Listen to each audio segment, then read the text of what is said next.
ओडिया युवकों को हत्या झगड़ा हेबारु पेटरे रड घुसी नहीं गले जीवन। मुंबई रे एक कंपनी रे काम करुनथिले केतेक युवक और सेठारे इंचार्ज भाबे थिबा ओडिया युवक मालिकों को कहि देथिले। और एही घटना रे उद्यक्त होई कंपनी रो कर्मचारी माने संगबद्ध भाबे रड रे आक्रमण करी करिछथि हत्या। भद्रक ग्रामांचल थाना अधीन दईसिंह पंचायत कुसुमनगर गाँव संतोष पंडा मुंबईर कोहलापुर ठारे एक कपड़ा कंपनी दीर्घ वर्षर अधिक दिन धरी इंचार्ज तेज ढेंकानाल अंचल केतेक युवक कंपनी ड्यूटी समय काम करुनथिबा बेले संतोष एने मालिकों को जणाई घटना को किछि दिन पूर्व झगड़ा होइतला।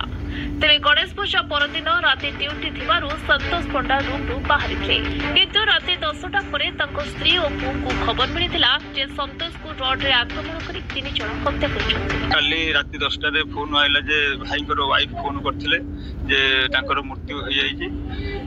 गतकाली राति रे से कंपनी रे एंट्री करिया भितरे तांको मर्डर करा हाइछि। रड घुसी पेटरे आ गुटे रड पिटी जंती मुंडू को पिटिके मारि दिया हाइछि। योजनाबद्ध भावे मर्डर करा हाइछि। से रिलेटिव भाई जने हमर हटी पहुंची की थाना रे जणाइचंती आ मेडिकल ले पोस्टमार्टम करिचंती करिकी सेठी अछन। तबे थाना रे हत्या नै अभियोग पर स्थानीय लोकों को बयान आधार स्थानीय पुलिस कंपनी रे काम करुथिबा ढेंकानाल अंचलर 3 जण युवकों को अटक रखिबा सहित परिवार लोकों को जेरा करिछि। मृतदेह निकटरे संतोष को पुओ और स्त्री थिबा बेले शव व्यवस्थित पर मृतदेह भद्रक आनित बोली कुआ जाइछि। समस्त मोर एतिकी अनुरोध तांको से पिला मानको एमिति सजा दिया जाओ जे जीवन सारा से माने भापन आउ कहा सहित एभली काम करिया पई साहस करिवेनी।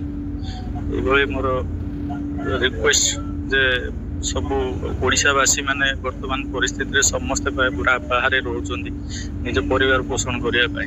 वर्तमान से परिवार पोषण करने सहित जीवाई जाइए पोषण करने किंतु आज एभली घटना परिवार संपूर्ण उजुड़ी तेरे एक छोट पुओ थिबा बेले बापछुंड होई जाइछि और एही कथारे सारा परिवार मर्माहत।